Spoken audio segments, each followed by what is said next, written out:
उस आदमी को देखकर वर्षा फौरन नीचे चली आती है और तभी वो देखती है कि वो पास ही के रेस्टोरेंट गोल्डन हाइट का डिलीवरी बॉय है। ये लीजिए मैम, आपका पार्सल। शुक्रिया, ये रहे आपके पैसे। Thank you ma'am. तभी सुहानी देखती है कि वहां पर वर्षा खड़ी है। अरे वर्षा भाभी, आप इतनी रात गए यहाँ पर क्या कर रही हो? अरे सुहानी, मैं तो टेरेस पर थी और ऊपर से मैंने तुम्हें देखा, इसीलिए नीचे चली आई। लेकिन तुमने इतनी रात गए रेस्टोरेंट से खाना क्यों मंगवाया है?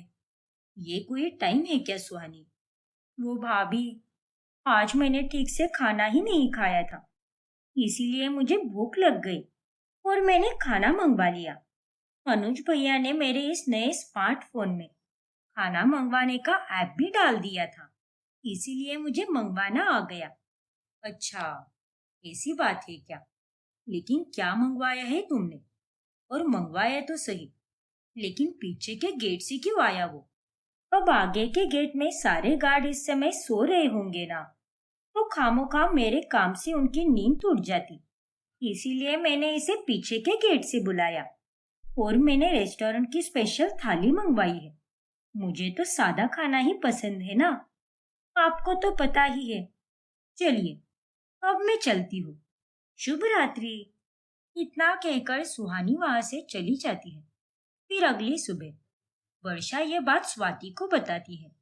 क्या बात कर रही हो भाभी? अरे ये तो बड़ी ताज्जुब की बात है। 4 दिन नहीं हुए इसे फोन इस्तेमाल करे और उसे तो खाना मंगवाना भी आता है। ये लड़की तो बड़ी तेज है। हाँ स्वाति, मुझे भी ये बात बहुत अजीब लगी। कह रही थी कि देवर जी ने सिखाया है उसे, फिर भी उसका बर्ताव मुझे कभी समझ नहीं आता। हाँ भाभी, मुझे भी। सुहानी अब समय के साथ साथ काफी मॉडर्न होने लगती है।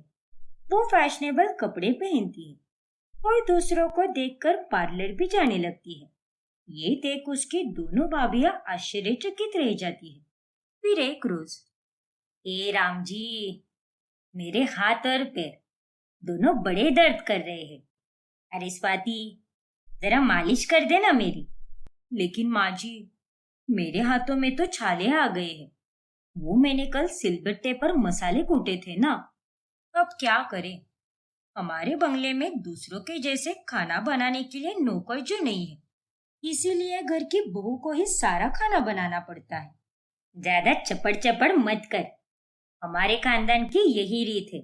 बाकी सारे कामों के लिए नौकर चाकर चल सकते हैं, लेकिन रसोई के काम तो घर की लक्ष्मी यानी घर की बहू ही करेगी। अच्छा सुहानी, तुम ही कर दो ना माँ की मालिश। लेकिन स्वाति भाभी, मैंने अभी अभी तो ये सुंदर नेल्स बनाए हैं। मुझे पड़ोस की लड़कियों ने कहा कि ये तुम पर खूब जचेगा, इसीलिए मैंने भी बनवा लिए।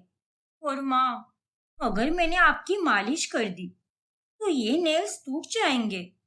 माफ कर दो मुझे, लेकिन मैं आपकी मालिश नहीं कर पाऊंगी। कोई बात नहीं बिटिया, वर्षा तो अभी बाहर गई है, वो आएगी तब कर देगी मेरी मालिश।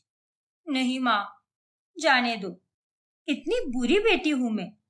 आप और पापा मेरे लिए कितना कुछ करते हो, और एक मैं हूं जो आपकी मालिश भी नहीं कर सकती क्या? नहीं, मैं तो आपकी मालिश करके ही रहूंगी, फिर चाहे मेरे नाखून ही टूट जाए। अरे नहीं बेटी, ऐसी कोई बात नहीं है। अगर तूने मेरी मालिश भी नहीं की तो मुझे कोई बुरा नहीं लगेगा। तू बैठ और आराम कर। नहीं माँ, मैं बहुत बुरी हूँ। ओह गॉड, ये लड़की तो फिर से शुरू हो गई। पता नहीं इसने आश्रम से आध्यात्मिक शिक्षा ली है या फिर किसी नौटंकी करने की डिग्री लेकर आई है। एक बार इसकी नौटंकी शुरू हो गई तो खत्म होने का नाम ही नहीं लेती। सुहानी बिटिया, तू चिंता मत कर, वर्षा अभी आती ही होगी, फिर वो कर देगी। सुहानी अब अपने भाइयों के साथ स्विट्जरलैंड भी घूम कर आती है और वहां से आने के बाद उसके हाव भाव तो और भी ज्यादा बदल जाते हैं और सभी ये देखकर काफी चौंक जाते हैं। फिर एक दिन जब घर पर नालिनी की सहेलियां आती है तभी, सुहानी बिटिया, ये मेरी सहेलियां है। हेलो आंटी जी, आप सबसे मिलकर मुझे बहुत अच्छा लगा। अरे नालिनी, तुम्हारी बेटी तो हमें नमस्ते करने की जगह हेलो बोल रही है। ये तो आश्रम गई थी ना, तो आते ही ये बदल कैसे गई? हाँ हाँ, कपड़े भी तो देखो इसके। आपकी बात सही है आंटी जी, लेकिन वेशभूषा और भाषा से किसी के व्यक्तित्व और किरदार को पहचाना नहीं जाता, बल्कि उसके कर्म और स्वभाव से पहचाना जाता है। और हाँ, अब मैं अपने आप को आश्रम के बाहर के इस दुनिया में ढालने की कोशिश कर रही हूँ, लेकिन मैं आश्रम में मिली हुई सीख भूली नहीं हूँ। देखा बहनों, शाबाश मेरी बेटी। हम्म, पल में कुछ तो पल में कुछ और। इडियट कहीं की। शांत रहो स्वाति, सुन लेगी तो फिर से नौटंकी शुरू कर देगी। फिर एक दिन जब वर्षा और स्वाति रसोई में काम कर रहे होती है, तभी वहां पर सुहानी आती है। भाभी, मुझे वो बिस्किट खाने थे जो मैंने स्विट्जरलैंड से लाए हैं। वो बिस्किट तो उस नीले वाले डब्बे में रखे हैं। ठीक है भाभी, थैंक यू। अच्छा सुहानी, तुम्हें तो केवल सात्विक भोजन ही बनाने आता होगा ना? चलो, अब से हम दोनों तुम्हें बाकी के पदार्थ भी बनाना सिखाते हैं। तुम्हें वो सब तो बनाने आता ही नहीं होगा ना, इसीलिए। धन्यवाद भाभी, लेकिन मुझे उसकी कोई जरूरत नहीं है, क्योंकि मेरी किस्मत आप दोनों जैसी नहीं होने वाली। क्योंकि मैं इस घर की बेटी हूँ, और मैं तो किसी ऐसे ससुराल में जाऊंगी जहाँ पर मेरे हाथ के नीचे 10 नौकर होंगे, और वहां पर मुझे कुछ काम करने की जरूरत ही नहीं होगी। अच्छा भाभी, मेरे लिए आधे घंटे बाद वो अदरक वाली चाय भेज दीजिए, वो भी प्याज और पनीर के पकौड़ों के साथ। इतना कहकर सुहानी वहां से चली जाती है, जिसके बाद स्वाति और वर्षा दोनों को खूब गुस्सा आता है। ऐसे ही एक दिन उन्हें अचानक से बिजनेस में बहुत बड़ा प्रॉफिट होता है, और वो दोनों भाई अपनी खुशी पूरे परिवार के साथ बांटते हैं। वाह वाह अनुज भैया, माधव भैया, आपको बिजनेस में इतना प्रॉफिट हो गया, तो आप मुझे एक नई कार दिला दो ना। मुझे हर रोज ड्राइवर का इंतजार करना पड़ता है और उसी के साथ जाना पड़ता है। जब मेरे पास मेरी नई कार आएगी, तब मैं खुद उसे चलाना सीखकर कहीं भी आराम से जा पाऊंगी। और सुहानी, कार चलाना तो काफी घातक हो सकता है ना? और जहाँ तक मुझे पता है, तुमने तो कभी साइकिल भी नहीं चलाई होगी। नहीं भाभी, हमारे आश्रम में मुझे एक दिन एक नेक व्यक्ति ने साइकिल भेंट स्वरूप दी थी, इसीलिए मुझे साइकिल चलानी आती है, और मुझे हमेशा से ही कार भी चाहिए थी। तो उसमें कौन सी बड़ी बात है सुहानी? तुम्हारे ये दोनों भाई है ना, ये दे देंगे तुम्हें कार। हाँ पापा, हम जरूर देंगे। अरे वाह, आप दोनों का बहुत बहुत धन्यवाद। अब सुहानी के पास नई कार भी आ जाती है, और उसे कार सिखाने के लिए रोजाना एक ट्रेनर भी आता है। और वैसे ही वो अपने परिवार वालों से खूब सारी महंगी चीजें लेती ही रहती है। फिर एक रोज जब दोनों भाई हिसाब किताब करने बैठते हैं, माधव भैया, पिछले महीने तो कुछ ज्यादा ही खर्चा हो गया। इतना खर्चा तो हमने आज तक नहीं किया है। हाँ अनुज, सच कह रहा है तू, बहुत खर्चा हो गया हमारा। अब आंखें बंद करके अपनी लाडली दुलारी चुटकी पर खर्च करते रहोगे तो उसका नतीजा तो यही होगा ना, और नहीं तो क्या। अरे हम अगर कुछ मांगते हैं तो आप लोग 4 ताने देते हो, 10 बार मुंह बनाते हो, लेकिन इतने सालों बाद बहन क्या आ गई घर पर, आप दोनों और माजी पापा जी चारों बस बेहिसाब खर्चे ही करते जा रहे हो। और इस सब की जरूरत ही क्या है? और नहीं तो क्या।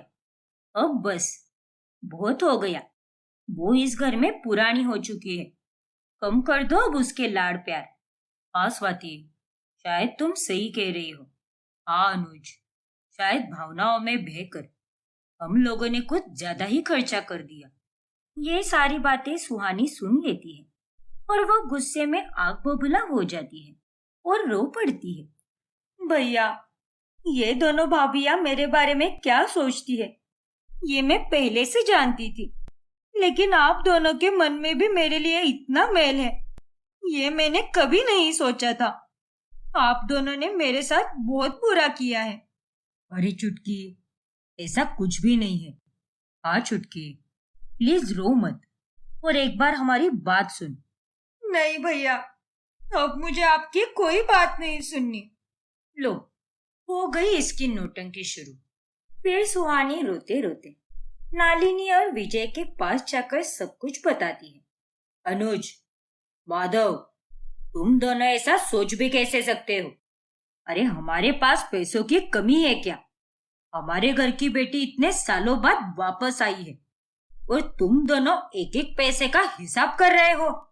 अरे इतने नीचे कैसे गिर सकते हो तुम दोनों? लेकिन पापा, आप जैसा सोच रहे हो वैसा कुछ भी नहीं है। हमारा विश्वास करो, हम बस साधारण सी बातचीत कर रहे थे। हाँ पापा, सुहानी ने गलत समझ लिया।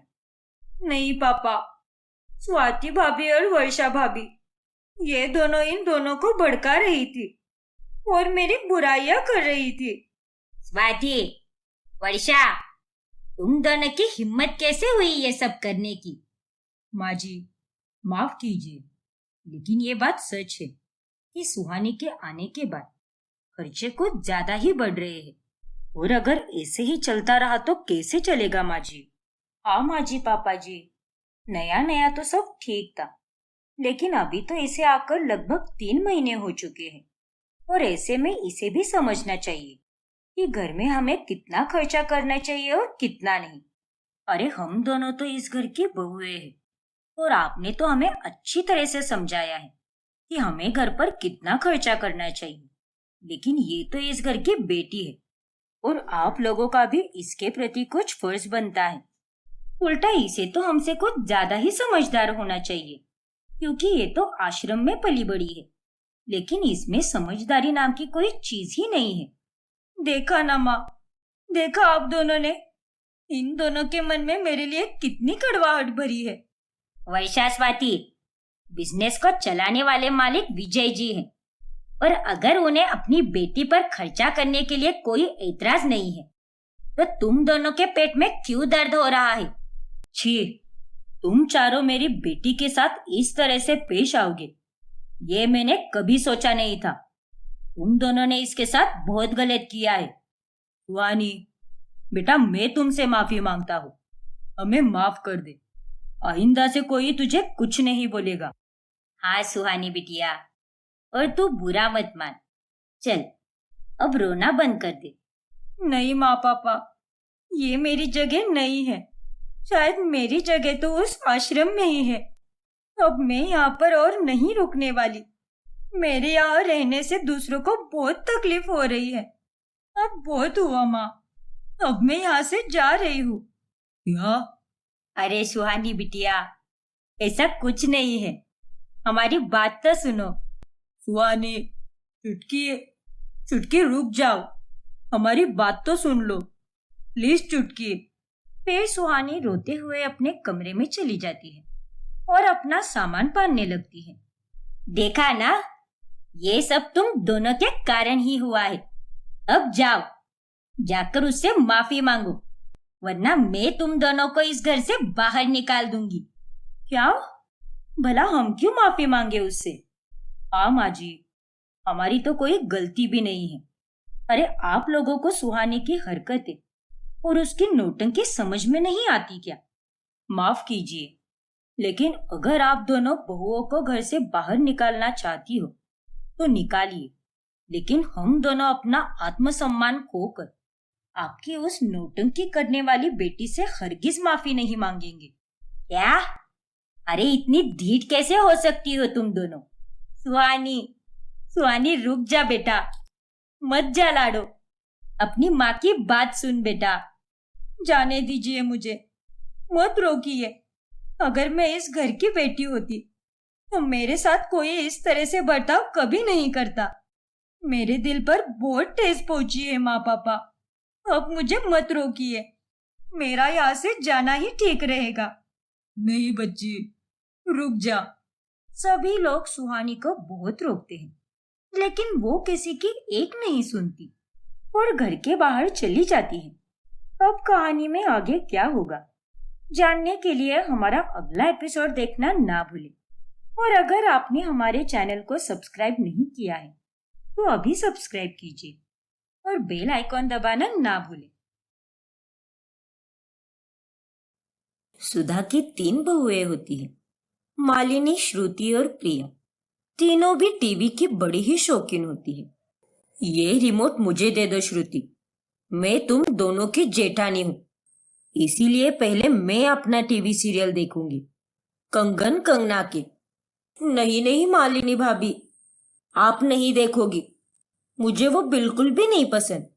और वैसे भी आप एक ही सीरियल का रिपीट टेलीकास्ट 10 बार देखती हो। और तू प्रिया, तू भी एकदम चुप बैठ, तुझे तो अपने सड़े हुए रियलिटी शोज के अलावा कुछ दिखाई भी नहीं देता। देखो, आप दोनों की दोनों रिमोट मुझे दे दो, मैं आप दोनों से छोटी हूँ, जरा तो रहम करो मुझ पर।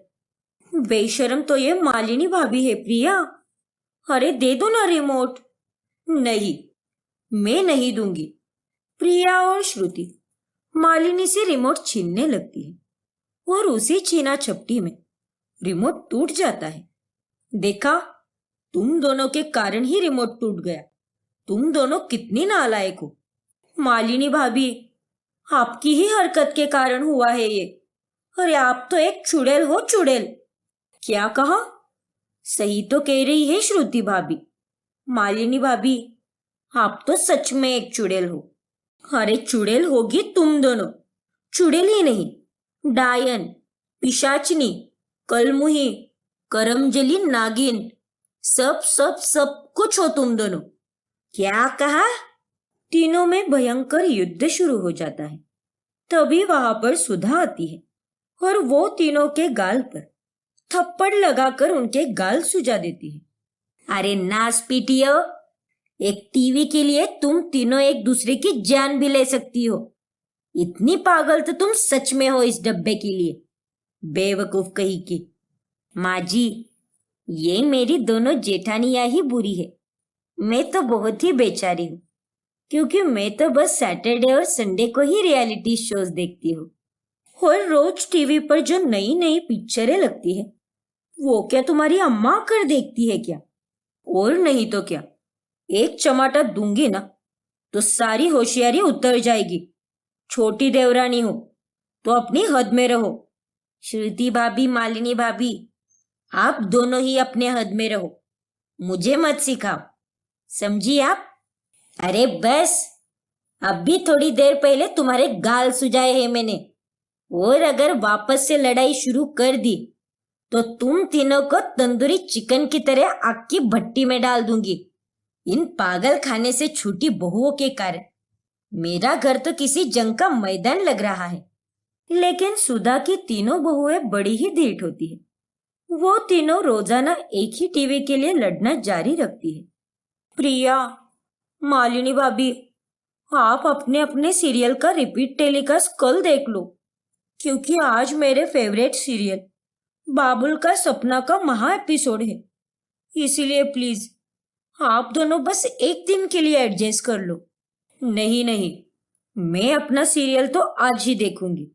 आज रजनी और राज दोनों अपने हनीमून पर जाने वाले हैं। तुम्हें अगर देखना ही है तो तुम कल देख लो अपने सीरियल का रिपीट टेलीकास्ट। अरे आप दोनों भी चुप रहो और मुझे झलक दिखला जा देखने दो। आज ग्रैंड फिनाले है उसका, और उसके बाद मुझे बिग बॉस देखना है, क्योंकि आज मुन्नावर की एक्स गर्लफ्रेंड आयशा आने वाली है घर में। ओ महारानी, रात के 10 बजे मुझे अनुपमा देखना है। अनुपमा अमेरिका जा चुकी है। एक बार तो मैं खाना मिस कर दूंगी आज का, लेकिन अनुपमा का आज का ये एपिसोड मैं किसी भी हाल में मिस नहीं करूंगी। अरे तुम दोनों तो चुप ही बैठो और जाओ और पड़ोसियों का टीवी देखो। मैं तो आज अपने सीरियल का महा एपिसोड देखने वाली हूँ, फिर चाहे जो भी हो जाए। नहीं श्रुति, तुम ही जाओ पड़ोसियों के पास, क्योंकि ये सारी घटिया और डाउन मार्केट वाली हरकतें तुम्हें ही सूट करती है, मुझे नहीं। अरे बस करो जानी दुश्मनों। अरे एक बार में तो फोड़ ही दो इस बेचारे टीवी को। रोज उसके कारण घर में महाभारत छिड़ती रहती है। एक दिन जब सुधा हॉल में आती है तब वो देखती है कि उसकी तीनों भी बहुएं बड़ी ही शांति से एक साथ मिलकर एक ही चैनल देख रही है। ये क्या? ये मैं कोई सपना तो नहीं देख रही ना? मेरी तीनों भी बहुएं एक साथ मिलकर एक ही चैनल शांति से कैसे देख रही है? अरे माँ जी, आप आइए ना। क्या बात है बहुओं, लगता है आज सूरज पश्चिम दिशा से उग गया है, इसीलिए तुम तीनों एक साथ इतने प्यार से टीवी देख रही हो। माँ जी, ये आपकी गलतफहमी है, क्योंकि आज बाकी के सारे चैनल बंद है, केवल यही एक चैनल चल रहा है। हाँ माँ जी, इसीलिए हम तीनों को ना चाहते हुए भी यही एक चैनल देखना पड़ रहा है। अब हम भी क्या कर सकते हैं। उनकी बातें सुनकर सुधा अपना सर पकड़ लेती है। हे राम, 1 मिनट पहले जो मैंने देखा था, काश वो सच होता। लेकिन सुधा, तेरी ये तीनों बहुएं कभी नहीं सुधरने वाली। भगवान करे और ये टीवी ही बंद पड़ जाए, तनिक थोड़ी शांति तो रहेगी घर में। समय बीतता जाता है और तीनों बहुओं को एक ही टीवी को लेकर झगड़े भी दिन ब दिन बढ़ते ही जाते हैं, जिसके बाद उन तीनों के पति परेशान होकर उनके लिए 3 अलग अलग टीवी ला देते हैं और हॉल का टीवी बेच दिया जाता है। चलो, अब तीनों बहुओं के पास अपने अपने अलग टीवी है। अब तो वो तीनों लड़ाई नहीं करेंगी और घर में सुख शांति भी बनी रहेगी। लेकिन प्रिया का टीवी देखकर मालिनी और श्रुति कहती है, वाओ प्रिया, तुम्हारा टीवी तो बहुत ही सुंदर है। हाँ मालिनी भाभी, जिंदगी में पहली बार कोई बात सच कही है आपने। क्या कहा? सही तो कह रही है ये प्रिया। खैर, मेरा टीवी तो आप दोनों के टीवी से एकदम बढ़िया है और महंगा भी। अब क्या करें, मेरे पति देव आप दोनों के पतियों से ज्यादा जो कमाते हैं। ओ प्रिया मैडम, ज्यादा मुंह मत चलाओ, वरना जबान खींच लूंगी तुम्हारी। श्रुति भाभी, आप भी अपना मुंह मत चलाइए। अरे आप जब भी अपना मुंह खोलती हो, सिर्फ और सिर्फ जहर उगलती हो। प्रिया, तुम्हें श्रुति को मारो गोली, तुम मुझे तुम्हारे टीवी में मेरा फेवरेट सीरियल देखने दोगी क्या? प्लीज प्रिया, तुम्हारी टीवी की कलर क्वालिटी एकदम मस्त है और ये HD भी है। मालिनी भाभी, मैं आपको अपने टीवी को देखने दूंगी, लेकिन यहाँ पर बैठकर टीवी देखना है तो वही देखना होगा जो मैं देखूंगी। क्या? प्रिया, मुझे माफ कर दो। मालिनी भाभी ने तो हमेशा से ही तुम्हारे साथ बुरा किया है। तुम मुझे अपने साथ टीवी देखने के लिए रख लो। हम दोनों जेठानी और देवरानी साथ मिलकर अपने पसंदीदा टीवी सीरियल्स देखेंगे। अरे दोगली औरत, जाओ अपनी सड़ी हुई शक्ल उठाओ और निकलो यहाँ से। जब टीवी देखना होता है तब बराबर अच्छी बन गई और मुझे बुरी कहती हो। सबसे बड़ी बुरी खलनायिका तो तुम ही हो। अरे आप दोनों लड़ो मत। आप दोनों भी मेरे साथ टीवी देख सकती हो, लेकिन आप दोनों को सिर्फ वही देखना होगा जो मैं देखना चाहती हूँ। ओफो प्रिया, अब इतना भी भाव मत खाओ। हाँ प्रिया, मान जाओ ना। अरे इतना ही है तो जाओ और अपने गरीब पतियों से कहो कि अपने लिए अमीरों जैसा हाई क्वालिटी टीवी लाए। प्रिया, अब तुम्हारा ज्यादा हो रहा है। तुमने सिर्फ एक महंगा और अच्छे क्वालिटी का टीवी खरीदा है, कोई बड़ा महल नहीं बना लिया है तुमने, समझी तुम? और नहीं तो क्या, अरे तुम्हारा पति भी अब भी जाकर अमीर बना है, वरना उसे तो आज तक हम दोनों के पतियों ने ही पाला है। इसीलिए तुम्हें ज्यादा इतराने की कोई जरूरत नहीं है। अगर मेरे कहने से तुम दोनों को इतनी ही लौंगी मिर्ची लगी है तो जाकर कहो ना अपने पतियों से कि तुम दोनों को नया टीवी ला कर दे। क्यों, पैसे नहीं है ना उनके पास? तीनों के बीच झगड़ा और भी ज्यादा बढ़ जाता है और सुधा अपनी तीनों बहुओं को फिर से लड़ते हुए देखकर और भी ज्यादा परेशान हो जाती है। सोचा था कि अलग अलग टीवी आने के बाद में घर में थोड़ी सी तो शांति होगी, लेकिन नहीं, लड़ाई झगड़े किए बिना ये तीनों तो जी ही नहीं सकती। लेकिन अब बस, बहुत हुआ, इन तीनों को तो मैं सबक सिखाऊंगी। फिर रातों रात सुधा तीनों के टीवी निकालकर बेच देती है और अगले दिन वो अपने कमरे में बड़ा सा नया टीवी लगाती है और वो देखकर तीनों बहुएं अपनी सास से कहती है, माँ जी, ये आपने क्या कर दिया? हमारे टीवियों को बेचकर अपने कमरे में नया टीवी लगा लिया। अब हम क्या देखेंगे? आपका मोटा मुंह। माँ जी, आपने ये बहुत गलत किया है। अरे चुप रहो तुम तीनों की तीनों। कुत्ते की दुम टेढ़ी की टेढ़ी ही रहती है और तुम तीनों भी बिल्कुल वैसे ही हो। तीनों को अलग अलग टीवी लाने के बाद भी तुम तीनों तो दिन रात लड़ती रहती हो। अरे तुम तीनों में से कोई भी टीवी देखने लायक नहीं है, इसीलिए मैंने तुम तीनों के भी टीवी बेच दिए और अपने लिए महंगा और बड़ा टीवी ले लिया। क्या? अरे तुम तीनों को तो जरा सी भी शर्म नहीं आती। एक टीवी के लिए तुम तीनों रोज एक दूसरे की जान खाती रहती हो और मेरा सर दुखाती हो वो अलग। अरे तुम तो एक दूसरे की जेठानी और देवरानी हो और रिश्तों में समझदारी और प्यार से रहा जाता है। लेकिन अब बस, बहुत हुआ, तुम तीनों को कोई टीवी नहीं मिलेगा। माँ जी, प्लीज ऐसा मत कहो, हमें माफ कर दो, हम दोबारा नहीं लड़ेंगे। हाँ माँ जी, हमें माफ कर दो, हम आज के बाद फिर कभी नहीं लड़ेंगे और प्यार से एक साथ मिलकर टीवी देखेंगे, वो भी बारी बारी में। हाँ माँ जी, टीवी देखने का हक मत छीनिए हमसे। अगर आपको हम तीनों फिर से लड़ती हुई दिखाई दी तो आप हमें घर से निकाल देना, ठीक है? हाँ माँ जी, लेकिन हमें माफ कर दो बस और हमारा टीवी लौटा दो हमें। ठीक है, अगर तुम तीनों इतना ही कह रही हो तो मैं तुम तीनों को आखिरी मौका देने के लिए तैयार हूँ। लेकिन अगर तुम्हारी फिर से लड़ाई हो गई तो मैं सच में तुम तीनों को तुम्हारे मायके पार्सल कर दूंगी, समझी ना? फिर सुधा अपनी तीनों बहुओं को माफ कर देती है और अपने कमरे का टीवी हॉल में शिफ्ट करती है और उस दिन के बाद से वो तीनों भी साथ में मिलकर बारी बारी से टीवी देखने लगती है और उनके घर में शांति बनी रहती है। रितेश अपनी बीवी अंजलि और माँ मधु के साथ रहता है। उसका बिजनेस लॉस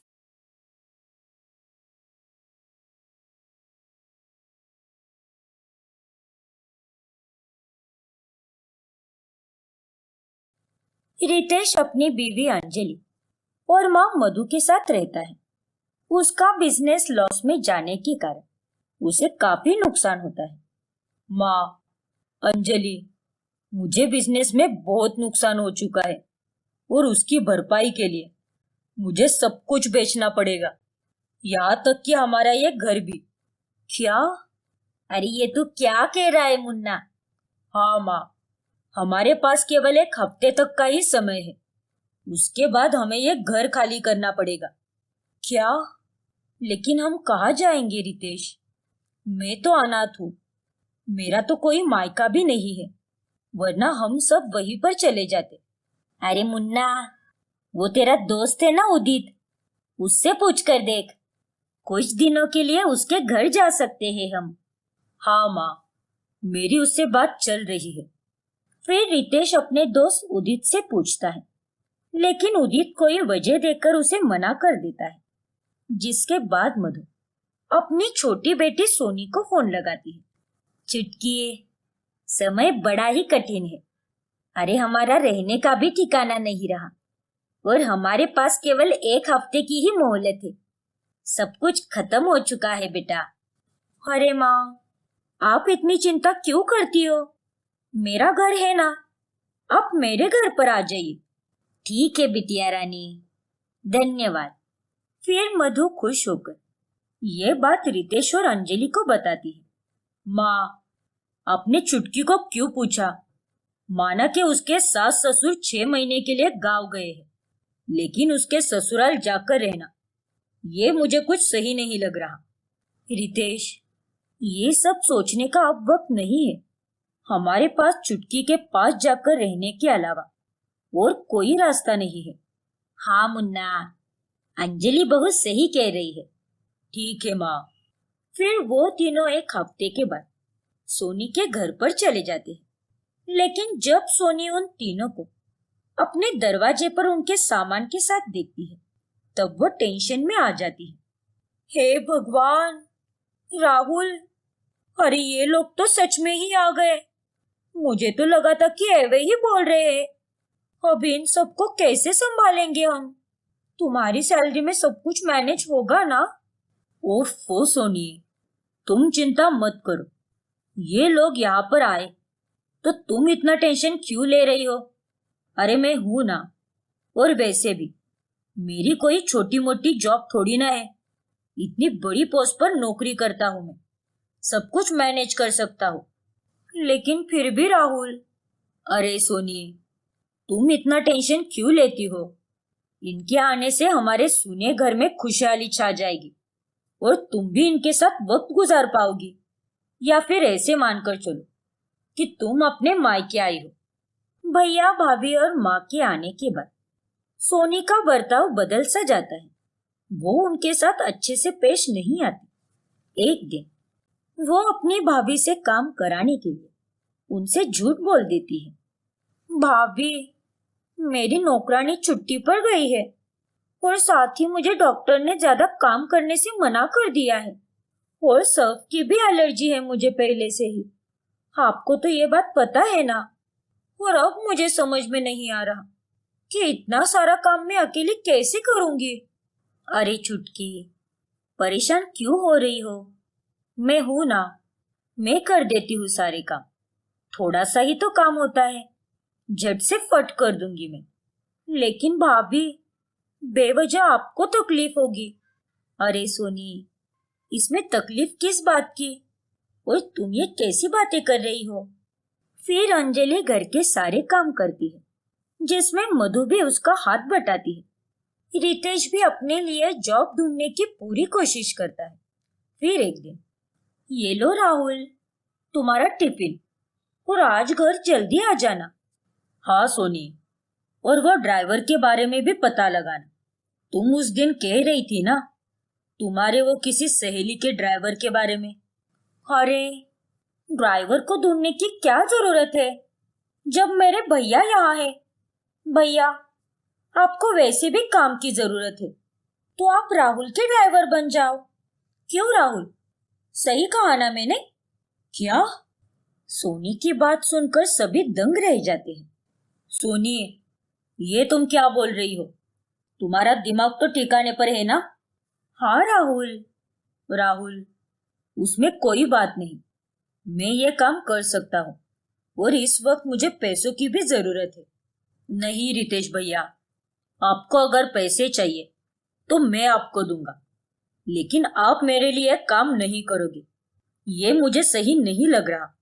अरे आप तो मुझसे उम्र और रिश्ते में दोनों में बड़े हो। ये सब मुझे कुछ अच्छा नहीं लग रहा।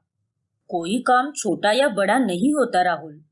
हाँ भैया, मैं आपकी बातों से सहमत हूँ, लेकिन मैं ये काम आपसे नहीं कराना चाहता। मैं आपको नई जॉब ढूंढ के दूंगा, लेकिन तब तक आप यहाँ जितने दिन चाहो उतने दिन रह सकते हो। ये घर आपका ही है। फिर बाद में राहुल सोनी को अकेले में खूब सुनाता है। सोनी, तुमने ऐसे कैसे बोल दिया? वो तुम्हारे भैया है, उन्होंने बोला नहीं, लेकिन उन तीनों के चेहरे से साफ साफ दिखाई दे रहा था कि उन्हें कितना बुरा लगा है। राहुल, तुम कुछ ज्यादा ही सोच रहे हो, पर ऐसा कुछ भी नहीं लगा उन्हें। चिल। लेकिन सोनी, सोनी राहुल की कोई बात नहीं सुनती। फिर एक दिन, चलिए माँ जी, अब आपकी दवाई का समय हो गया है, कुछ खा लीजिए। डॉक्टर ने कहा है कि आप खाली पेट दवाई नहीं खा सकते। लेकिन बहू, आज मेरे मुंह को स्वाद ही नहीं आ रहा। तू कुछ और बना देना। मुझे कुछ मीठा खाने का मन कर रहा है। ठीक है माँ जी, मैं आपके लिए खीर बनाती हूँ। फिर अंजलि किचन में खीर बनाने जाती है और तभी वहां पर सोनी आती है। अरे भाभी, ये सब आपने क्या लगा रखा है? आज ना तो कोई तीज है ना त्योहार, फिर ये खीर क्यों बना रही हो? और ऊपर से ये दूध और शक्कर कितनी सारी डाल रखी है। सब कुछ वेस्ट कर दिया। और काजू और किशमिश भी कितना डाल रखा है। अरे चुटकी, वो माँ जी के मुंह का स्वाद ही नहीं आ रहा। अगर वो कुछ खाएगी ही नहीं तो दवाई कैसे लेगी? अंजलि भाभी, आपको नहीं पता, ये सब माँ के नखरे है और कुछ नहीं। जैसे जैसे उम्र बढ़ती जा रही है, इनके नखरे भी बढ़ते जा रहे हैं। आज तो आपने बना लिया, लेकिन इसके बाद राशन की बर्बादी मत करना प्लीज भाभी। इतना कहकर सोनी वहां से निकल जाती है और उसकी बातें सुनकर मधु को बहुत बुरा लगता है और वो भावुक हो जाती है। हमारी चुटकी कितनी बदल गई है। अरे जब ये हमारे साथ रहती थी तब इसके लिए हम क्या कुछ नहीं बनाते थे। हम दोनों ने तो इसे सर आंखों पर बिठा कर रखा था, और आज जब इसके ससुराल आए हैं तो ये हमारे साथ ऐसा बर्ताव कर रही है। माँ जी, जाने दीजिए ना, हो सकता है किसी और बात की टेंशन है चुटकी को, आप इतना मत सोचिए। फिर एक दिन जब अंजलि झाड़ू पोछा मार रही होती है तभी गलती से उससे एक महंगा शोपीस टूट जाता है। Oh no! अरे भाभी, आप अपनी दोनों आंखें कहीं गिरवी रख के आई हो क्या? आपको यह शोपीस दिखाई नहीं दिया क्या? ये आपने क्या कर दिया? आपको पता भी है कितना कीमती शोपीस था ये? पूरे 1 लाख रुपए का था। आप तो सच में बेवकूफ हो। लेकिन चुटकी, मैंने जानबूझकर कुछ नहीं किया। बस आप तो अपना मुंह ही बंद रखिए। चुटकी, भूल मत, ये तेरी भाभी है। अपनी भाभी से तमीज से बात कर, समझी ना? अरे जब तू अपने मायके में थी तब तुझसे कितनी सारी चीजें टूटती थी, कितना नुकसान भी करती थी तू। और आज जब हम तेरे ससुराल आए हैं तब तू हमारे साथ ऐसा सलूक कर रही है। माँ, आप भाभी की तरफदारी मत करो। मैं किसी की तरफदारी नहीं कर रही, बल्कि जो सही है उसी का साथ दे रही हूँ। अरे तेरी भाभी तो दिन भर काम करती है, लेकिन तू तू तो बस महारानी की तरह आराम फरमाती है। उस दिन घर में बहुत लड़ाई होती है, जिसके बाद सोनी उन दोनों से बात ही नहीं करती। फिर दूसरे दिन अचानक से सोनी की सोने की चेन और सोने के कंगन खो जाते हैं और वो बहुत परेशान हो जाती है। और उनके ना मिलने पर वो सारा इल्जाम अपने भाभी पर डाल देती है। ये तुम क्या बोल रही हो चुटकी? मैं भला तुम्हारी चेन और कंगन क्यों चोरी करूंगी? क्यों नहीं करोगी, ये कहिए। अरे अब तो आपकी परिस्थिति भी कितनी खराब हो चुकी है, और इसीलिए चोरी करने में भी आप नहीं कतराओगी। आप पर तो भरोसा ही नहीं किया जा सकता। सोनी, ये तुम कैसी बातें कर रही हो? तुम्हारी भाभी है ये। अरे कम से कम रिश्ते का तो लिहाज रखो। तुम चुप रहो राहुल, तुम्हें इन लोगों की वकालत करने की कोई जरूरत नहीं है। बस बहुत हुआ सोनी, बहुत कर लिया तुमने हमारा अपमान। अब हम यहाँ पर 1 मिनट भी नहीं रुकेंगे। चलो माँ, चलो अंजलि। हाँ हाँ, जाओ जाओ, चोर हो तुम सबके सब, जाओ यहाँ से। बस सोनी, रुक जाइए आप लोग, प्लीज मत जाइए। नहीं जमाईसा, इस लड़की ने हमारी बहुत बेइज्जती की है, तुझसे ये उम्मीद नहीं थी चुटकी। फिर तीनों अपना सामान लेकर वहां से चले जाते हैं। फिर राहुल बाहर की बाहर में ही उन तीनों की मदद करता है और उन्हें रहने के लिए एक किराए का मकान देता है और रितेश को एक जॉब भी लगा देता है। फिर एक दिन जब सोनी अपने कमरे की सफाई कर रही होती है तभी वो अपने चेन और कंगन को देखती है और वह हैरान रह जाती है। देखा सोनी, मैंने तुमसे कहा था ना, अंजलि भाभी ने चोरी नहीं की थी, लेकिन तुमने उन पर कितना बड़ा इल्जाम लगा दिया। ये मैंने क्या कर दिया राहुल? गुस्से की आड़ में मैंने उन तीनों को खो दिया। मुझे बहुत शर्मिंदगी हो रही है अपने किए पर। अच्छी बात है, होनी भी चाहिए तुम्हें। अरे उन तीनों ने तो तुम्हें रानी की तरह रखा था अपने घर, और तुमने उन्हें अपने घर पर नौकरों की तरह ट्रीट किया। कितना गलत किया तुमने सोनी। नहीं नहीं, मैं उन तीनों से जाकर माफी मांगूंगी और सब कुछ ठीक करूंगी। अगर वो एक बार में नहीं माने तो 100 बार माफी मांगूंगी, लेकिन मैं उन्हें मना कर ही रहूंगी। फिर सोनी उन तीनों से जाकर माफी मांगती। मुझे माफ कर दीजिए भैया भाभी। माँ, प्लीज मुझे माफ कर दो। मैंने आप तीनों के साथ बहुत गलत किया है। प्लीज आपकी चुटकी को माफ कर दो, प्लीज। अगर आप चाहो तो मैं उठक बैठक भी करने के लिए तैयार हूँ। वो तीनों सोनी को माफ कर देते हैं और फिर उसके बाद सोनी उन्हें फिर से अपने घर ले जाती है और सभी खुशी के साथ रहते हैं। कुछ ही दिनों में रितेश को भी एक अच्छी पोस्ट वाली नौकरी मिल जाती है और उन पैसों से वो एक नया घर खरीद लेता है।